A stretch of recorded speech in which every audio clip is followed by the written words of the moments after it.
Bonjour à tous, merci de participer pour votre participation à ce nouvel InnoSanté pour la 6e édition avec un titre très intéressant et accrocheur qui s'appelle Dr Dynamics, encore plus d'insight dans vos études de marché grâce à la BI et à la GenAI.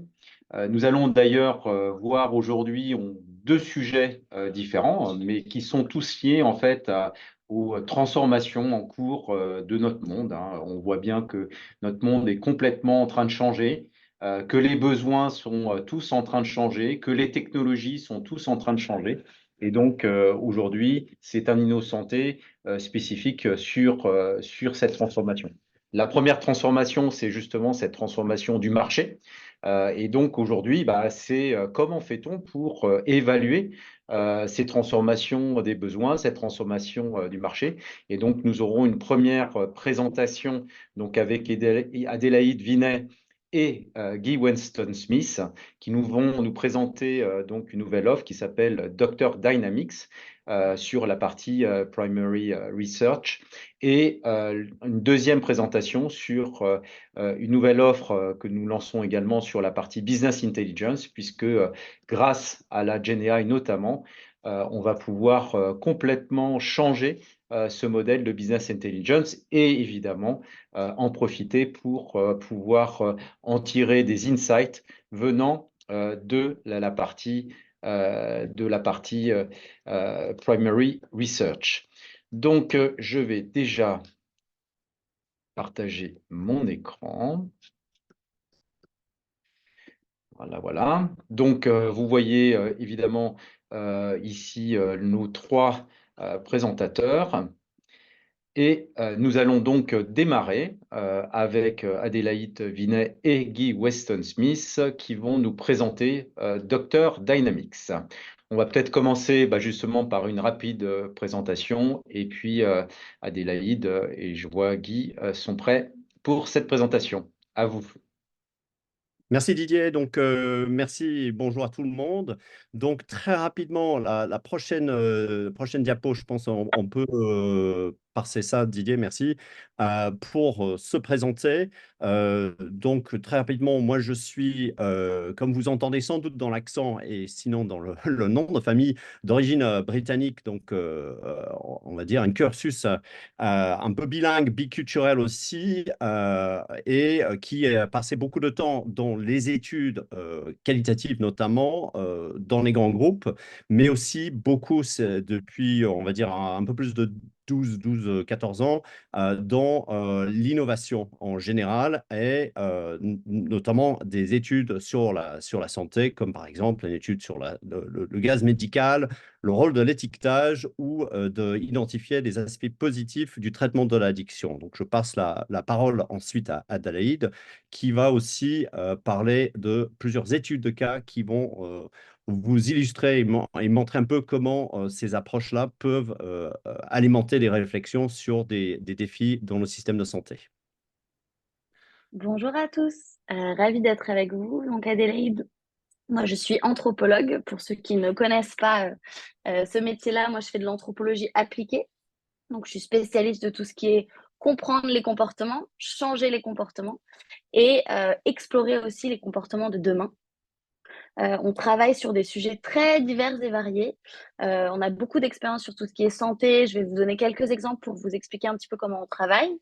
Mais on a travaillé aussi, voilà, l'année dernière, on a fait une étude avec l'association Ashoka sur la perception des PDG d'entreprises de la RSE, donc sur des grosses boîtes de plus de 500 millions de chiffre d'affaires.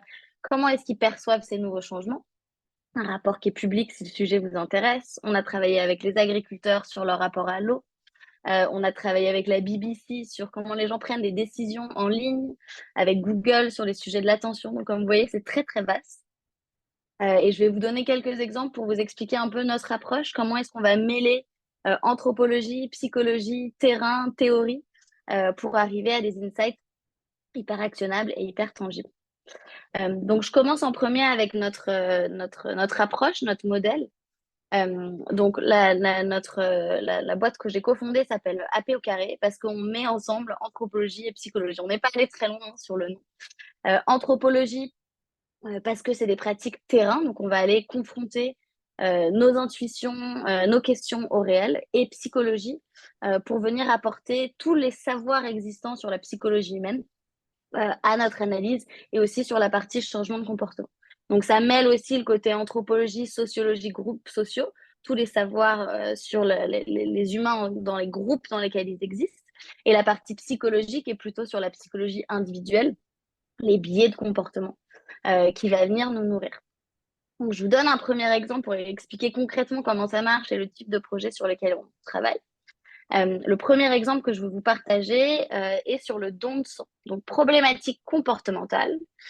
Ils avaient, donc c'était pour la Croix-Rouge en Australie, qui est l'organisme qui gère le don de sang là-bas, 40% des personnes qui prenaient rendez-vous pour aller donner du sang, qui ne venaient pas à leur premier rendez-vous. Donc, ils avaient essayé d'envoyer des questionnaires quantitatifs, de poser quelques questions aux personnes. Les gens disaient, bah voilà, j'ai pas le temps, c'est pour ça que je suis pas venue. Et on pouvait pas aller beaucoup plus loin. Donc, besoin de faire une étude qualitative. On est allé dans des centres, on est allé voir chez eux des personnes qui avaient donné du sang, qui n'avaient pas donné du sang, pour essayer vraiment de creuser c'est quoi les vraies motivations et c'est quoi les vrais freins. Et après, on a pensé avec eux une nouvelle communication, une nouvelle façon de designer les centres, la manière dont l'organisation elle-même est construite pour essayer de répondre à ce besoin, pour augmenter le nombre de personnes qui venaient au rendez-vous. Donc, pour vous donner un premier exemple, par exemple, dans leur communication, vous voyez à gauche, ils avaient l'image qui est tout à gauche, une communication très rationnelle qui disait, voilà, aujourd'hui en France, en Australie, une personne sur trois va avoir besoin de sang dans sa vie, mais il n'y a qu'une personne sur 30 qui donne du sang. Donc en fait, ce type de communication qui est très rationnelle, qui montre, regardez, il y a vraiment besoin de donner du sang, elle renforce la norme qu'il y a en fait très peu de personnes qui donnent aujourd'hui. Et la psychologie comportementale nous dit, je vous l'ai mis en bas à droite, c'est la notion de norme sociale, qu'on a tendance à avoir plutôt des comportements troupeaux. On va vouloir faire comme les autres. Et du coup, on les a aidés à switcher la communication, donc c'est des techniques très simples, pour parler plutôt de rejoindre une communauté de personnes qui donnent, montrer le nombre de personnes qui donnent du sang, pour augmenter cette norme qu'en fait c'est normal de donner du sang, c'est normal de contribuer à la société. À droite, je vous ai mis une image aussi. On a vu en creusant que le signalement vertueux, donc le fait de se décrire publiquement comme une personne vertueuse, surtout sur les réseaux sociaux, était une motivation très forte. Et en fait, de venir demander aux gens de créer du contenu et de les poster sur les réseaux est venu augmenter le nombre de dons et aussi le fait de revenir. Donc, c'est plein de petites techniques. On va mêler le terrain et les insights terrain avec des principes de psychologie, des principes de nudge pour orienter les comportements. Et bien sûr, derrière, on les teste et on les mesure et on regarde ce qui fonctionne. Deuxième cas pratique que je voulais vous partager dans ce cas-là, qui était en France. Donc pendant le Covid, on a mené une étude dans les hôpitaux un petit peu partout en France pour essayer de voir comment est-ce que les trois populations assez distinctes de médecins, de paramédicaux et d'administration travaillaient ensemble pendant cette période. Sujet absolument fascinant, le rapport est public aussi si ça vous intéresse. Et là, la psychologie vient encore nous aider à expliquer ce qu'on voit sur le terrain. Donc, par exemple, quelque chose qui est ressorti très fort, c'est le concept des objectifs supérieurs, superordinate goals en anglais. Donc, il y a une expérience très connue qui est l'expérience de Roberts Cave, où on a deux équipes de jeunes garçons qui sont antagonistes, qui se détestent, qui ne veulent pas, des équipes de sport qui ne veulent pas travailler ensemble, qui se retrouvent ensemble dans un bus.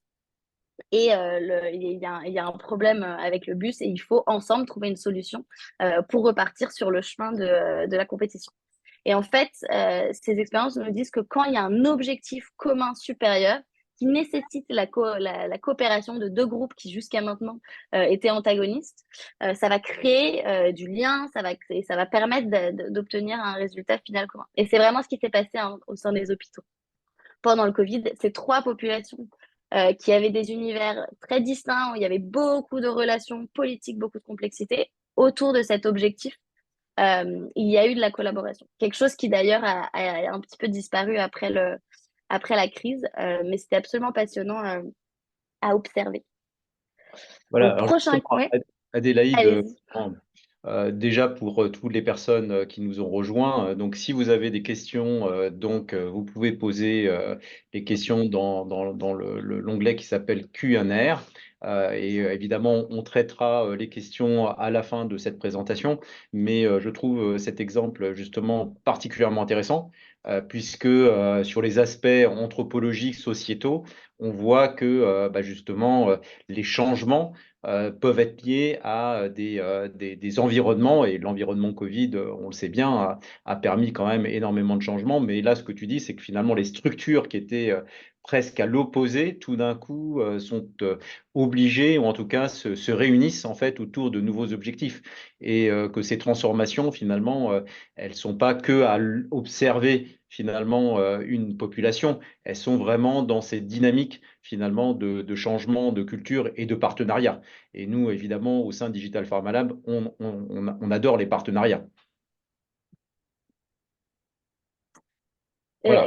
Enfin, exactement. Et puis la notion de, enfin, en même temps, la psychologie comportementale, elle vient expliquer ce qu'on observe et elle nous aide aussi sur le changement de comportement. Donc, par exemple, comment est-ce qu'on va, dans un contexte où on n'a plus le Covid, créer les objectifs supérieurs qui vont permettre à des populations qui jusqu'à maintenant n'étaient pas d'accord par principe à travailler ensemble pour pouvoir avancer. Dernier exemple que je voulais vous partager, qui est un sujet qu'on a fait en Australie pour le département du procureur général, qui était autour d'une campagne de communication à destination des généralistes. Donc, c'est un nouveau concept qui s'appelle le contrôle coercitif. Donc, c'est un sous-groupe, on va dire, de la violence conjugale, et souvent précurseur de la violence physique, où un partenaire va exercer du contrôle sur son partenaire, donc contrôle financier, l'empêcher de parler, prendre des décisions par rapport à ses traitements, etc. Et donc, ils ont identifié qu'en fait, les médecins du généraliste étaient les premiers souvent à identifier ces signes avant que ça devienne très grave. Et donc, comment est-ce que dans un contexte où les généralistes ont énormément d'informations qu'on leur donne dans tous les sens par plein de canaux différents, comment est-ce qu'on arrive à leur transmettre cette information? Comment est-ce qu'on leur donne les bons outils pour identifier ces comportements et pour derrière faire les actions qui vont avec? Là-dessus, je vous partage aussi, pour expliquer encore une fois le terrain et puis la psychologie comportementale. Donc là, encore une fois, on est allé interviewer une trentaine de généralistes pour essayer de comprendre qu'est-ce qu'ils connaissaient de ces notions-là, quelle communication est-ce qu'ils reçoivent, comment est-ce qu'on fait pour attirer leur attention. On a testé aussi différents types de communication.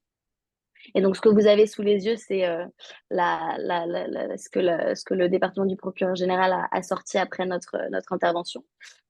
Un concept clé, et souvent ça apparaît dans le contexte médical, c'est la diffusion de la responsabilité. Donc, vous connaissez peut-être cette expérience qui nous dit que s'il se passe par exemple, il y a une attaque violente dans la rue, il y a beaucoup de personnes qui marchent dans la rue et il y a quelqu'un qui crie ou qui se fait attaquer. En fait, personne ne va venir en aide à la personne parce il y a beaucoup de gens dans la rue et on se dit, bah, quelqu'un d'autre va le faire. Sauf que si on est seul dans la rue et qu'il y a quelqu'un qui se fait attaquer, là, tout de suite, comme on est la seule personne identifiable qui peut aider, on va venir en aide à cette personne. Donc, dans le contexte médical, c'est très similaire. Donc, quand il y a beaucoup, il y a un généraliste, il y a des spécialistes, il y a plein de personnes, il y a des travailleurs sociaux qui pourraient prendre en charge ce sujet-là, et ben on se dit que c'est pas de mes oignons, quelqu'un d'autre va s'en occuper. Donc, on a dû travailler sur comment est-ce qu'on identifie la personne responsable et on la responsabilise pour qu'elle puisse prendre des décisions. Donc voilà, encore une fois, on va mêler la psychologie comportementale et une étude terrain auprès de cette population pour pouvoir comprendre ce qui se passe et puis derrière prendre vraiment des décisions sur comment faire switcher, bouger les comportements par rapport à ce qu'on a. Et puis il y a toujours bien sûr une phase de test, on va expérimenter différentes manières de faire, on va mesurer l'impact pour voir ce qui fonctionne. Donc voilà, c'était pour vous donner à voir. Je vais redonner la parole à Guy, mais comment on travaille en mêlant terrain, psychologie comportementale sur des sujets très divers. Là, je vous ai fait remonter plutôt des sujets autour de la santé, autour des professionnels de santé. On travaille aussi sur tout ce qui est numérique, rapport au numérique. On travaille chaque année sur l'impact autour de la santé, autour des enfants, enfin plein de sujets différents sur le numérique. Là, j'ai vraiment fait l'axe sur la santé. Mais il y a plein de choses qui reviennent et de principes qui devraient vous parler. Et je te redonne la main, Guy, pour Merci. continuer sur le. Merci beaucoup, Adelaide. Donc, très rapidement, deux premiers sujets que nous, on aimerait explorer avec cette approche, si évidemment il y a des gens qui ont envie de partir en voyage avec nous. La première thématique, c'est l'évolution des pratiques numériques des jeunes médecins. Donc, comment est-ce qu'une nouvelle génération qui, comme toute nouvelle génération, a grandi avec ces outils digitaux, comment est-ce que ça impacte leur façon de pratiquer, leur façon de faire des choses, leur façon de travailler? Quels sont les obstacles, les moteurs à l'adoption de ces technologies et quel impact sur des choses comme le parcours de soins? Et des ambitions, des envies pour les outils de demain, parce qu'évidemment, ce qu'on souhaite travailler, c'est aussi des opportunités pour des nouveaux services, des nouvelles formes d'accompagnement de ces jeunes médecins. Et deuxième sujet, c'est l'impact de l'IA sur la relation patient-médecin.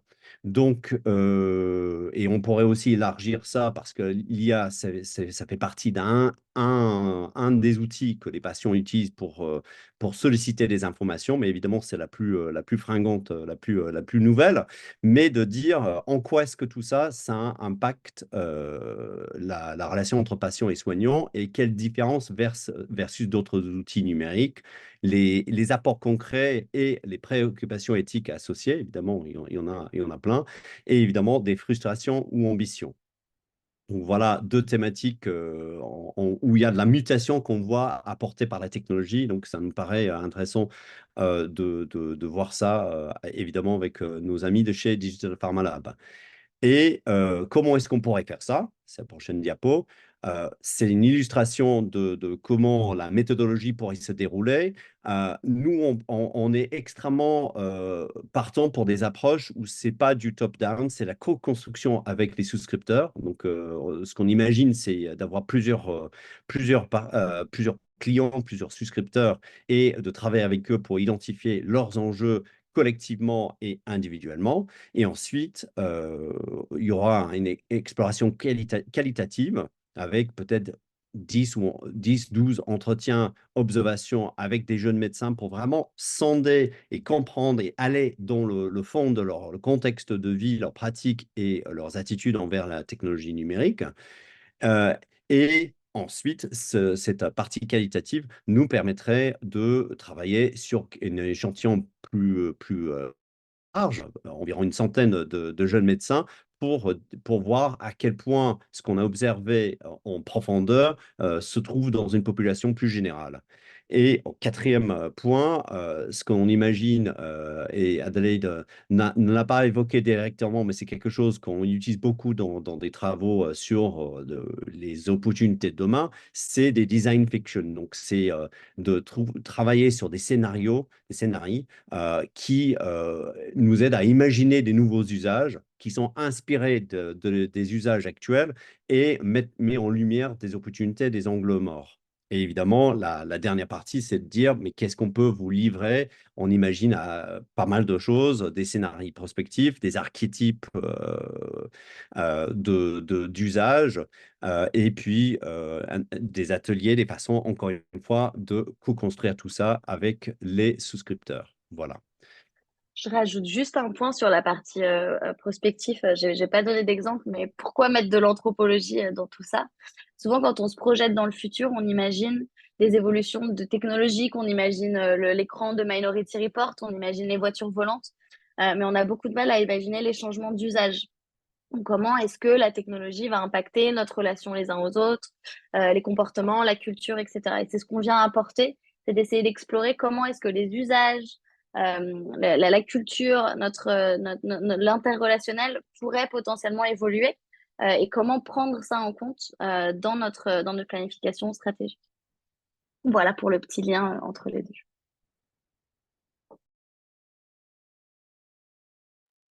Ah, Didier est sur Pour mute. remettre ton micro. Voilà, donc merci en tout cas pour cette excellente présentation.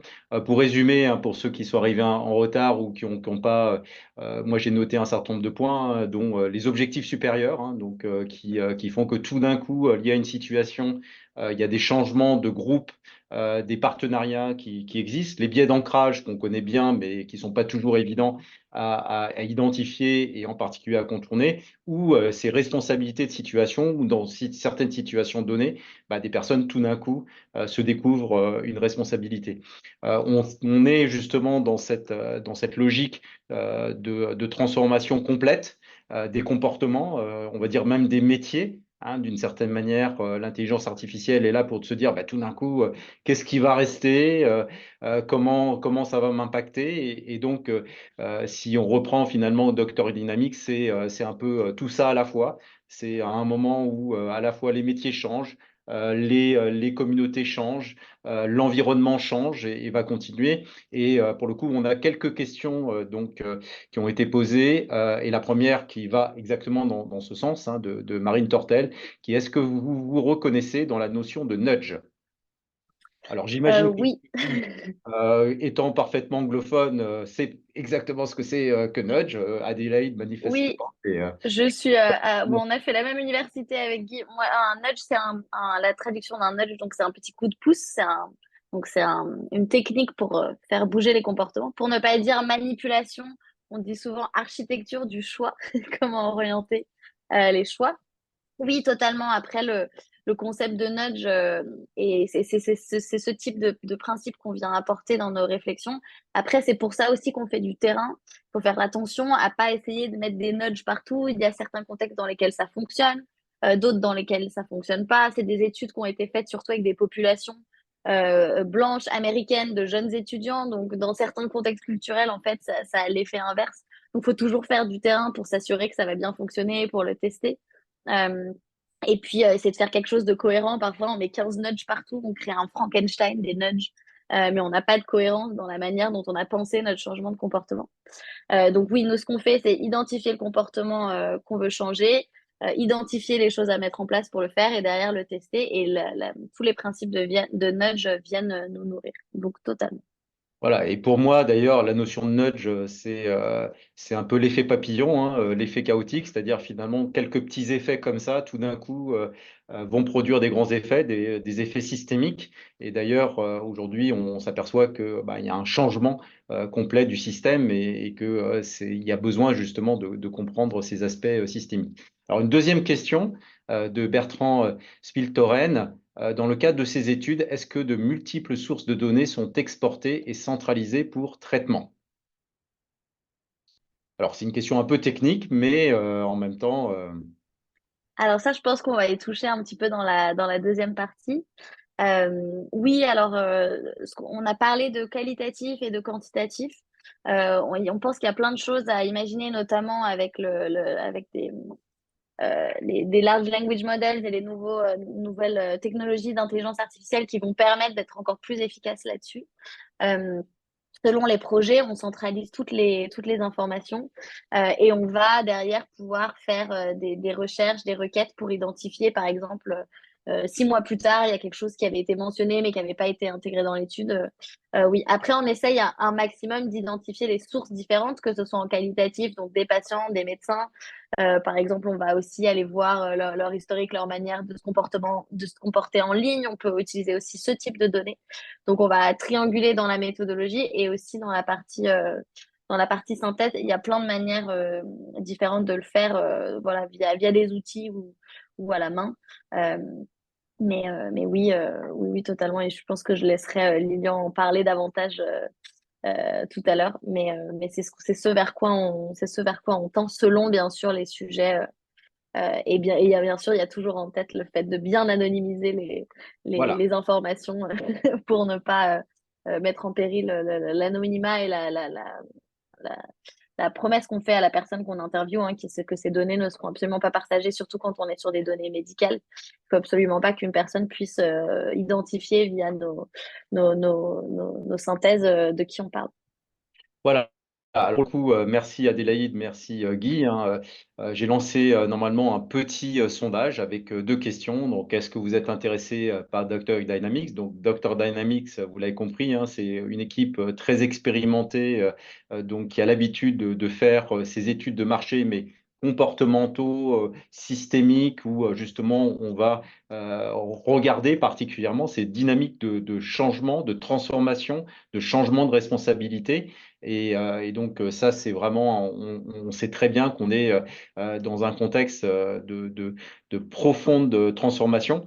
Et avec cette dernière question, effectivement, tout d'un coup, qu'il y a plein de données on peut justement à la fois faire du qualitatif, du quantitatif avec des personnes, mais en même temps le croiser avec justement d'autres données complémentaires et que ces dynamiques de changement sont absolument fascinantes parce que elles vont au-delà finalement des responsabilités de chacun.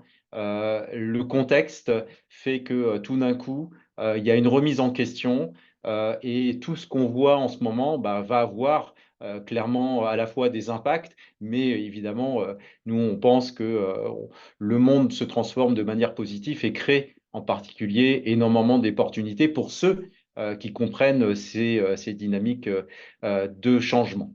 Donc nous allons maintenant justement passer de ce sujet de comment tout d'un coup j'écoute le marché, comment je comprends ces dynamiques de transformation, comment je crée à la fois des données qualitatives et quantitatives, à un deuxième sujet qui est, on va dire, la partie business intelligence. Et donc je vais passer la parole à Lilian et je vais couper ce sondage. Merci pour tous ceux qui ont répondu.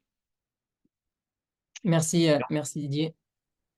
Bonjour à tous, donc je vais partager mon écran. Est-ce que c'est bon de votre côté? Vous voyez mon écran avec la slide de Digital Pharma Insights. Alors, donc oui, comme vous l'avez entendu, donc on va parler d'intelligence artificielle. Donc, pour me présenter rapidement, donc, du coup, je suis responsable de la nouvelle BU Business Intelligence de Digital Pharma Lab. Et moi, initialement, donc, j'ai un profil donc, expert en IA et en data science dans ce domaine précis. Donc, juste, je vais commencer par quelques chiffres assez évocateurs. Donc, 73% des datas que l'on stocke ne sont pas utilisées. Et pour revenir plus au monde de la santé, on augmente tous les 2 mois et demi, on multiplie tous les 2 mois et demi la quantité de données qu'on stocke.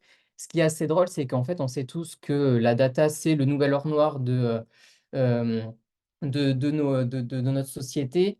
Et, et ce qui est drôle, c'est qu'on n'utilise qu'un quart de ces données.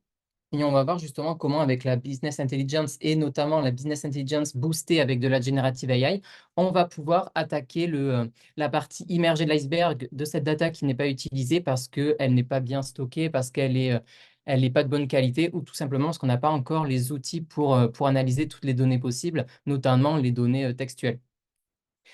Donc justement, là, je parle de business intelligence. Donc, qu'est-ce que c'est concrètement la business intelligence? En fait, tout simplement, c'est un outil qui va nous permettre de, comme on l'a dit plus haut, donc d'analyser les différentes données donc pour en sortir des insights assez actionnables et par exemple en sortir des tendances de marché, notamment comme on l'a vu avec Dr Dynamics. Donc on connaît tous, pour donner des exemples un peu plus concrets, on connaît tous les business intelligence très simple où on a des fichiers Excel avec le nombre de ventes, le lieu de vente. Ça nous permet d'afficher des jolis heatmaps avec en couleur chaude les zones où on vend plus de médicaments, par exemple. Donc, on a tous tracé aussi des évolutions temporelles du nombre de ventes pour observer de façon cyclique l'évolution des ventes en fonction des saisons. Et ensuite, avec l'apparition des plus grosses databases, avec l'apparition des grosses puissances de calcul, on a pu non seulement tracer des belles courbes temporelles, mais on a pu aussi prédire l'évolution de ces courbes et donc en déduire des modèles de vente et adapter la stratégie globale des entreprises en fonction de ces ventes-là. Oh, j'ai un truc qui s'affiche. Hop. On a aussi pu, avec l'intelligence artificielle, faire une super segmentation du marché. Donc, on a un fichier Excel avec les lieux des médecins, par exemple, leur spécialité, leur âge, et on a pu segmenter précisément notre base de données de clients afin d'adapter les campagnes marketing. Et maintenant, donc ce qui nous intéresse aujourd'hui, c'est la BI avec de la generative AI. Donc là, justement, on n'est plus que sur des fichiers Excel, plus que sur des variables quantitatives, mais également qualitatives, comme on a parlé justement avant. On va pouvoir rentrer dans les algorithmes maintenant des verbatims de médecins. On va pouvoir rentrer les résultats des études sociologiques, etc., pour en sortir justement des insights beaucoup plus précis, les afficher sur des dashboards et surtout faire de l'analyse en temps réel. Donc tout ça, donc toute cette nouvelle génération de BI va permettre notamment d'accélérer les décisions, notamment avec tout ce qui est prédiction des tendances du marché, On va pouvoir avoir une meilleure compréhension du marché avec justement l'analyse des verbatims des médecins, des verbatims des patients. Et on va pouvoir analyser toutes ces datas qui ne sont pas transformées, qui sont encore brutes. Et donc, on aura encore la touche humaine et toute la sensibilité humaine sans avoir des datas qui sont complètement transformées et rangées dans des colonnes ultra normalisées. Donc, c'est là justement où la BI boostée par la Generative AI entre en jeu. C'est d'avoir des données brutes, très réalistes et qui permet de bien modéliser le comportement humain. Et donc là, justement, je commence à parler d'intelligence artificielle. On sait tous que sans intelligence artificielle, ça veut dire data et surtout des data de bonne qualité. Et là, quand on arrive dans les data dans le monde de la santé, justement, c'est que le début des problèmes. Premièrement, il va falloir stocker ces données, donc les récupérer, les stocker, et en plus, en les stockant, il va falloir faire attention aux problèmes de sécurité, de privacy, notamment l'RGPD. Ensuite, toujours sur le côté réglementaire, il va falloir faire une veille des évolutions des réglementations liées aux data. On est dans le monde de la santé, on sait que ces réglementations sont très strictes et évoluent fréquemment. Donc là, il y a un nouveau challenge qui apparaît, c'est se maintenir à la page des différentes réglementations et adapter le stockage de ces données en fonction de ça. Donc là, on est sur le côté réglementaire, mais il y a aussi tout le côté technique qui apparaît. Donc, pour avoir des bons insights, des bons résultats au niveau des algorithmes de machine learning et notamment de BI, il faut des datas qui sont complexes parce que beaucoup de data de sources diversifiées. Et donc, tout ça, ça va être cher il va y avoir des grosses dépenses pour stocker ces données. On va avoir des grosses dépenses au niveau du personnel pour trier les données, pour les ranger correctement dans dans les bonnes cases, par exemple du fichier Excel, etc. Donc, on a à la fois une complexité des données de par le nombre qu'il faut pour avoir des résultats à peu près cohérents. Et aussi, en parallèle de la complexité des données, il va falloir une grosse quantité de données et surtout de bonne qualité. Et là également, on revient sur le même problème. En fait, on va avoir des coûts assez énormes en termes de stockage de données, en termes de récupération des données, de tri, etc. Et enfin, donc le dernier challenge, c'est l'évolution rapide de la technologie en termes de BI. On voit régulièrement des nouveaux outils de BI. Et donc, si on veut rester à la page et rester dans son avantage concurrentiel, il va falloir maintenir une veille assez fréquente de ces outils-là pour rester en avance là-dessus. Donc, en fait, c'est sûr que le BI, c'est vraiment une chose assez exceptionnelle, mais il y a tous les challenges qui apparaissent, notamment en vue donc, du secteur de la santé et aussi au regard des technologies qu'il y a derrière.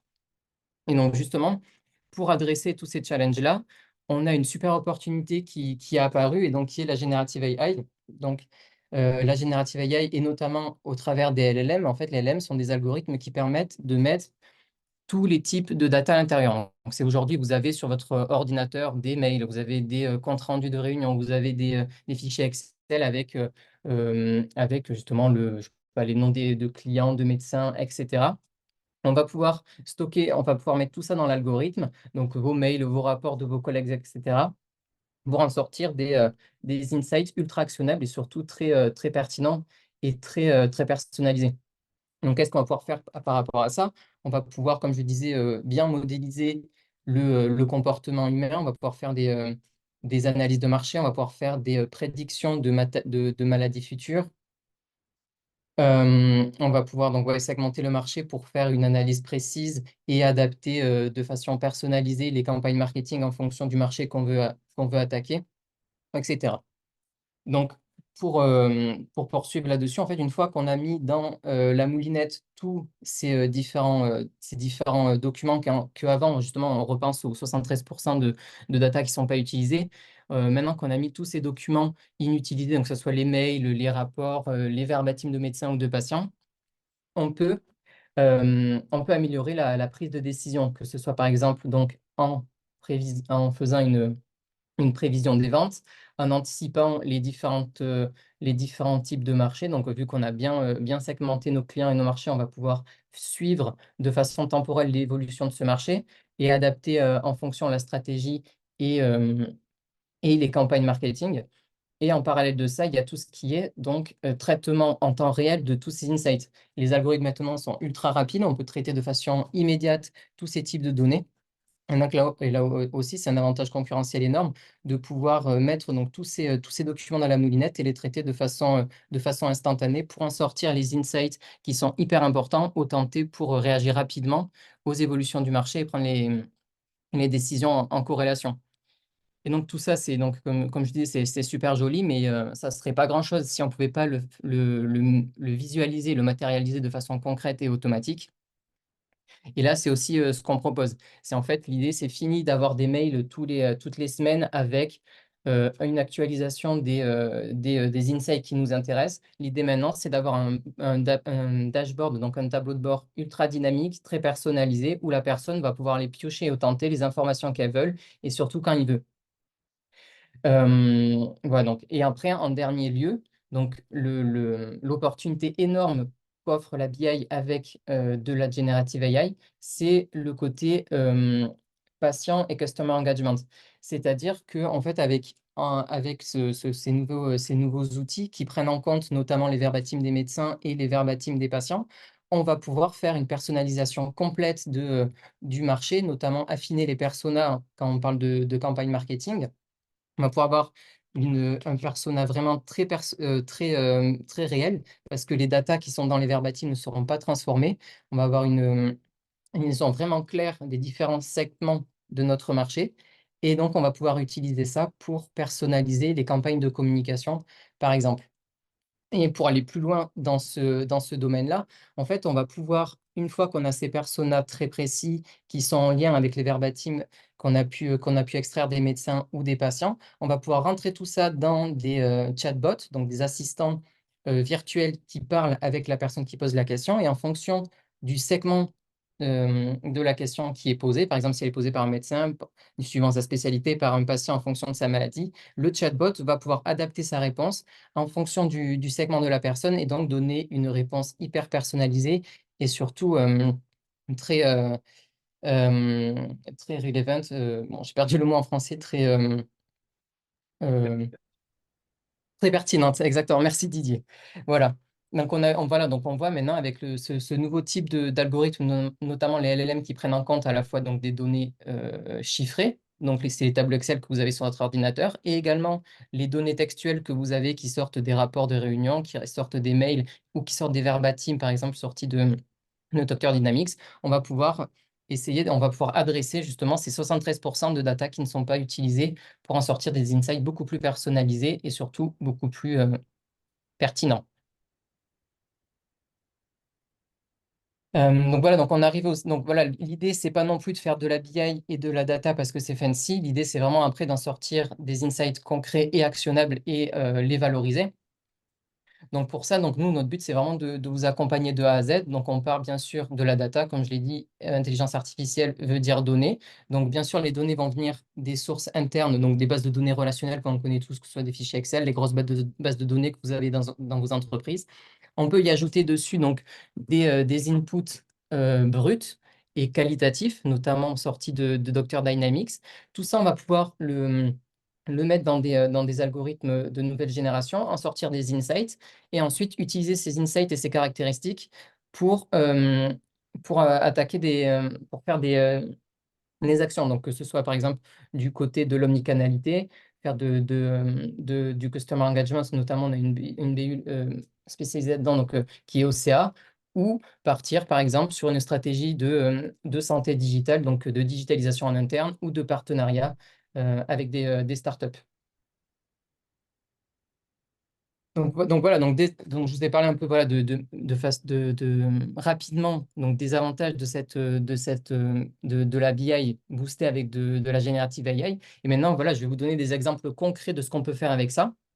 Donc, du côté marketing, par exemple, donc c'est la première ligne, on va pouvoir, par exemple, trouver des business champions ou faire de la segmentation de marché. Donc là-dedans, on met les fichiers, les bases de données avec les clients, les ventes, toutes les données relatives à cela. On peut donc y mettre également des verbatims de médecins, leur taux de satisfaction, etc. Et en fait, en passant tout ça dans la machine, ça va nous sortir une segmentation du marché vraiment très précise. Et par exemple, on peut très bien avoir en axe X l'âge des médecins, en axe Y, par exemple, la satisfaction, et voir que majoritairement, les personnes plus âgées ne sont pas satisfaites de ce produit-là, alors que les jeunes sont plus satisfaits. Et on va pouvoir adapter la stratégie de l'entreprise ou la stratégie commerciale en fonction de ça. Dans un autre côté, on peut également analyser les tendances temporelles. On en parlait au début, on a un fichier Excel avec les ventes en fonction du temps. On peut ajouter dessus donc des documents très qualitatifs et donc tracer l'évolution temporelle de ces ventes et observer observer un modèle cyclique de vente. Par exemple, en fonction des saisons, on a plus ou moins de ventes de ce produit-là. Et ensuite, le dernier point qui est super important, c'est en fait, on peut combiner tout ça, y mettre des documents dedans, par exemple des papiers scientifiques qui expliquent justement l'évolution saisonnière des ventes. On peut sortir en fonction des maladies présentes sur différentes saisons. On peut y rentrer des articles scientifiques, donc des documents issus de la Primary Market Research, des documents aussi issus d'une veille des réseaux sociaux, où on voit à peu près comment on parle de notre produit. Et en mettant tout ça dans la machine, on sort des... Alors, Lilian, je te Ouais, coupe. À la fois, il vas-y. va falloir que tu accélères un petit peu, Ouais, mais j'ai bientôt fini. Ouais. justement, il y a une question de Marine Tortel sur justement comment se positionne le social listening. Donc, peut-être que tu peux intégrer cette question à ce moment-là. Ouais, très bien. Alors, attends, hop, je reviens sur la question. Oui, exactement. Donc, justement, oui, l'étude des réseaux sociaux, justement, ça va rentrer en plein cœur de ce point-là. Je reviendrai après à la prochaine slide, justement. Donc, on va pouvoir en sortir des insights super intéressants. Donc, justement, je me suis amusé à faire ça rapidement sur un dataset de témoignages de personnes diabétiques. Donc là, ça peut être, en fait, on peut totalement faire la même chose avec une veille sur les réseaux sociaux. Donc là, l'idée, c'est que j'ai pris une base de données seulement avec 8 témoignages de personnes qui avaient le diabète ou d'aidants de personnes qui avaient le diabète. Et ma problématique, c'était de comment je peux faire une campagne de prévention personnalisée. Donc en rentrant ça dans l'outil, on peut obtenir un dashboard, donc ce dashboard-là par exemple. Donc ça va me donner une segmentation des profils dans mon dataset. Ça va pouvoir me permettre de comprendre le contexte. Donc dans mon dataset, j'avais des patients, des sportifs, des aidants. J'ai pu faire aussi un clustering du coup de mes patients, majoritairement. Donc, ils n'étaient pas spécifiés, mais j'avais du diabète de type 1 ou un autre type de diabète. On avait les outils qu'utilisent les personnes pour traiter leur diabète, donc en majorité des injections d'insuline. Et le troisième tableau, donc, c'est quel type de challenge ils ont majoritairement. Et donc, on voit là, le challenge majoritaire, c'est un impact psychologique. Donc, avec tous ces insights-là, je vais pouvoir faire une campagne de prévention totalement personnalisée.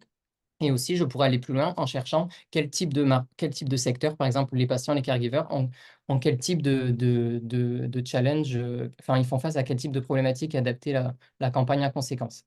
Donc, pour finir rapidement, donc, du coup, notre équipe, elle est composée de trois jeunes ingénieurs. Donc, moi-même, en tant que machine learning et data scientist en santé. Je suis accompagné donc de Manon, qui est une experte en BI et qui est aussi donc, une ingénieure biomédicale. Et on est accompagné par notre experte en générative AI, donc qui fait des formations sur tous les types de générative AI qui existent et qui est également une ingénieure en biotechnologie.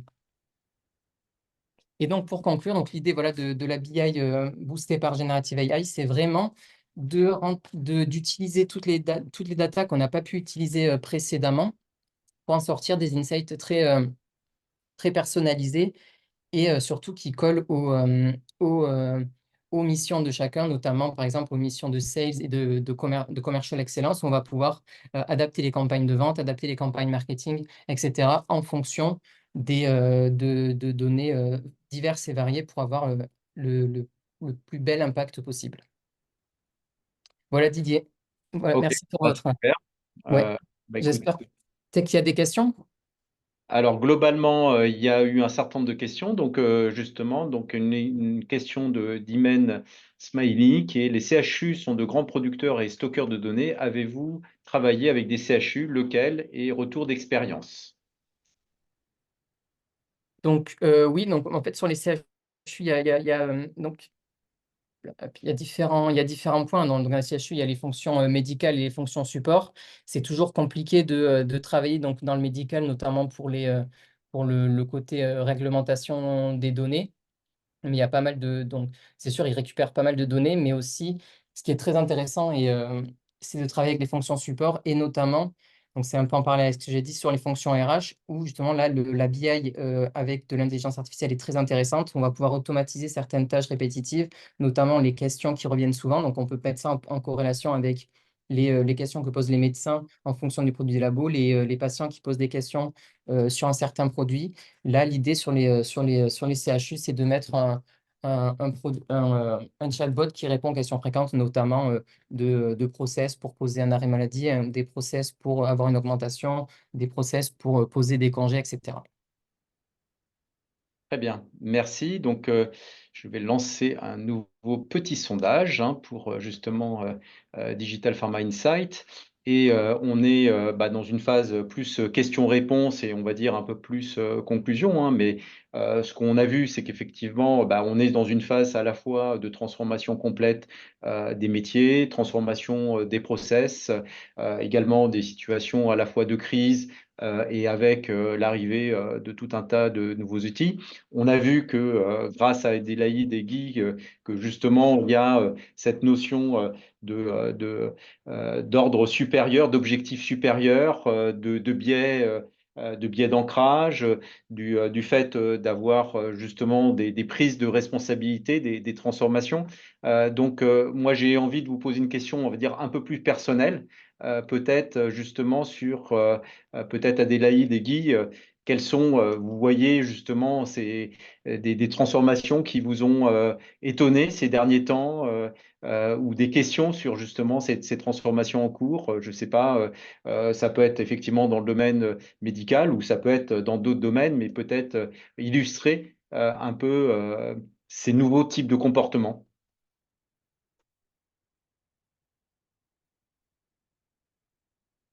Adélaïde ou Guy?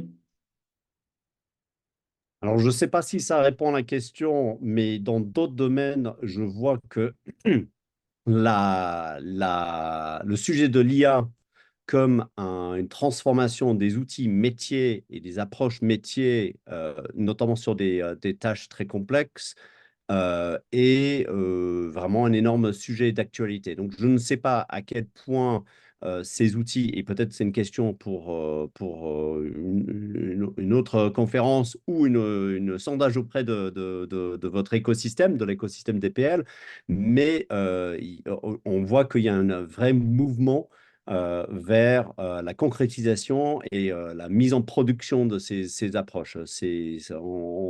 Il y a quand même beaucoup de paillettes sur ces sujets-là, beaucoup de fantaisie, beaucoup de pensées magiques. Et moi, ce que je constate dans des clients qui sont dans des domaines très différents, plutôt le domaine de l'énergie d'ailleurs, c'est que pour des sujets très complexes et très techniques, où il y a énormément de données, on passe on passe à l'acte. Voilà. Ok, donc effectivement, la question de l'IA, nous, on peut effectivement constater que l'IA, tout le monde en parle, tout le monde ne l'utilise pas encore, qu'il y a parfois des peurs, mais qu'en même temps, on va dire que l'existence de peur, c'est aussi finalement une dynamique de changement très très forte, et que d'une certaine manière, rien que l'existence de l'IA amène de manière générale des transformations de comportement.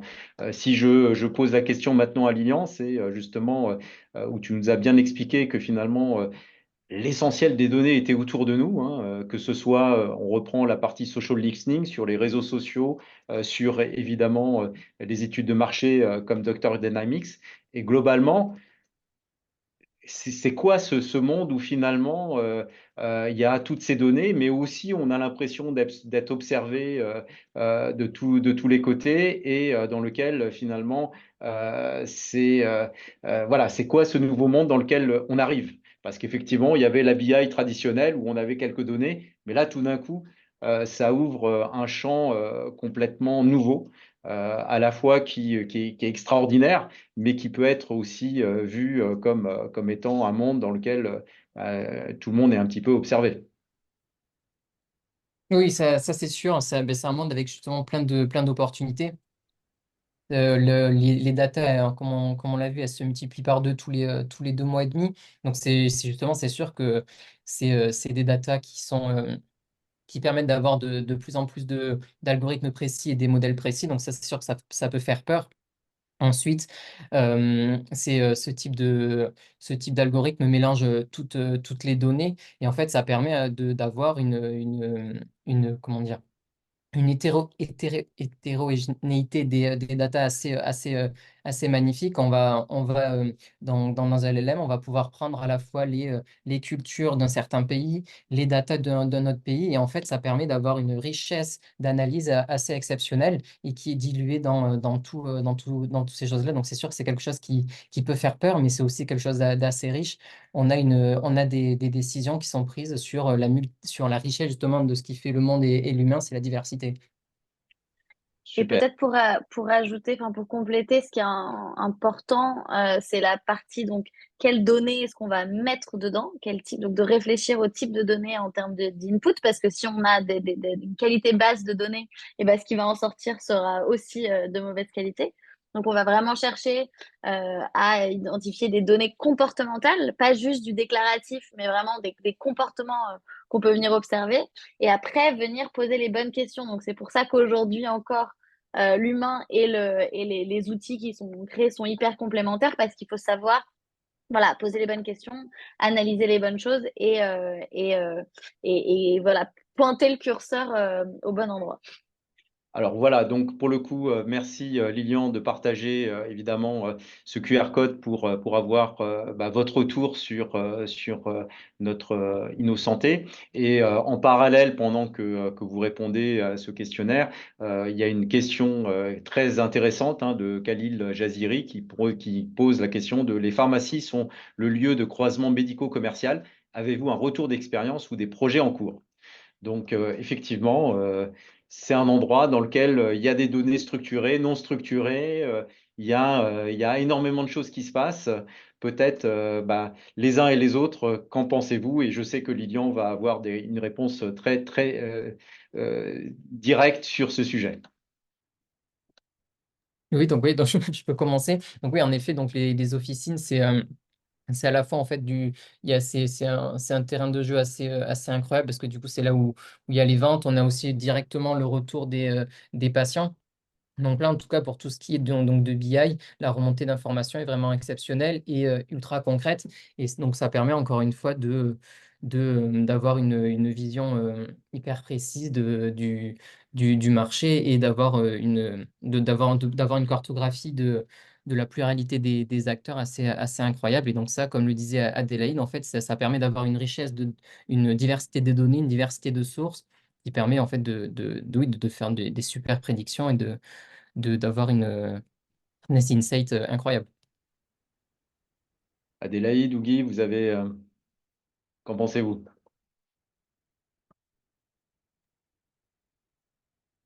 Totalement d'accord sur le sujet des pharmacies. Je peux pas dire, je serais en train de mentir si je disais que j'ai des projets en cours là-dessus, mais c'est clairement des lieux de croisée, de chassé croisée et d'interaction entre beaucoup d'enjeux. Et on voit notamment avec les évolutions des pratiques suite au Covid, vaccination, etc., on voit que ces zones paramédicaux vont être sans doute le nerf de la guerre parce que très distribués, très disponibles sur le territoire, etc. Oui, complètement aligné. Et pour revenir à la première question que posait Didier, je pense que on est dans un monde, dans un site qui devient de plus en plus complexe, de plus en plus systémique, et donc de multiplier les différentes manières de l'observer, les différentes sources, euh, pour pouvoir avoir une analyse systémique, fine, nuancée.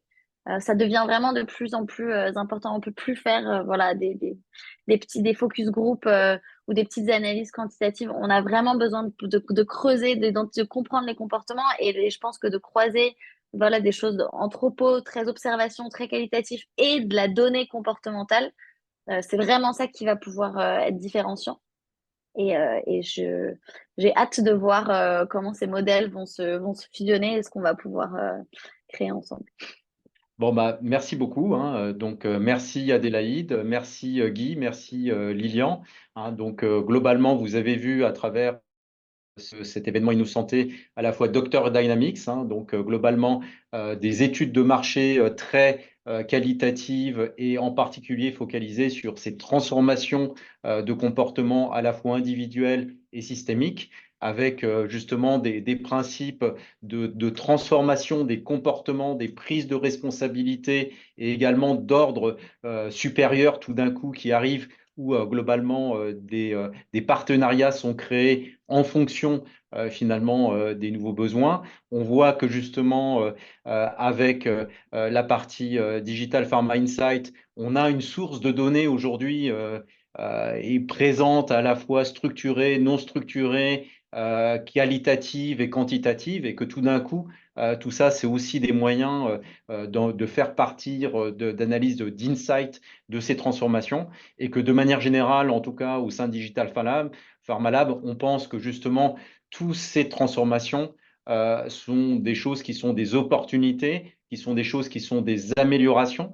Il n'en demeure pas moins que derrière ces transformations, il y a toujours, on va dire, des inquiétudes, il y a toujours des personnes qui ont du mal à se transformer. Et nous, on pense au contraire que ces transformations sont le source d'analyse et que justement, avec Dr Dynamics, c'est vraiment le moyen d'analyser et de tirer parti de ces transformations, et qu'avec la partie Digital Pharma Insight, ben, on peut vraiment transformer ça en action directement commerciale et opérationnelle.